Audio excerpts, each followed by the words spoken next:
The impact of human activity on the climate is the focal point of many conferences both locally and internationally. In tonight's Keeping It Green segment, we hear more about the 27th session of the Conference of the Parties, or COP27, and the work being done to effect change globally.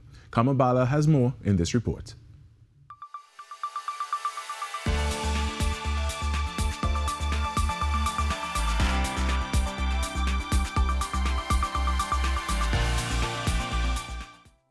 When we think of climate change, images of melting ice sheets, rising sea levels, intense weather, flooding, heat, and drought come to mind.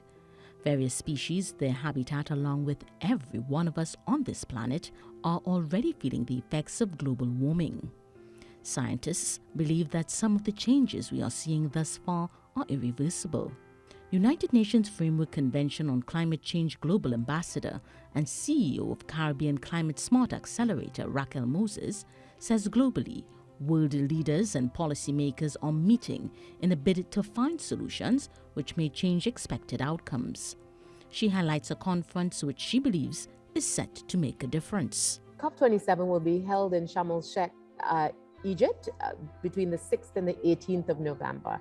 And I am excited, but because I think, I'm excited because it's an Africa COP, but they're calling it the COP of action. I think the last COP was the COP of finance and talking about financial related things and how we move those things forward. She says the United Nations Framework Convention on Climate Change has helped to create agreements designed to treat with a wide range of issues. They would have been responsible, for example, for the Paris Agreement, for the Kyoto Protocol.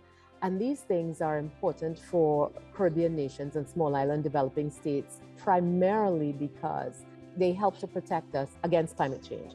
She's hoping that the discussions at these conferences lead to implementation on a wider scale. What we saw at COP26 was a lot of action by the private sector. What we need is to make sure that the gaps are closed in terms of access to climate finance to implement the solutions that are necessary. She has concerns about the help currently being given to those who are feeling the effects of climate change. When you look at Hurricane Maria, for example, that impacted Dominica, they lost the equivalent of 226% of their GDP. That's not something that you recover from in a year. That's something that takes a decade or more to recover from. We can't sort of wait from COP to COP, Conference of the Parties event, from one year to the next. It has to be that we are taking action all the way in between on everything. This United Nations Framework Convention on Climate Change Global Ambassador is eager to attend COP27, where implementation is at the forefront of the agenda. I am Ballah, keeping it green for TTT News.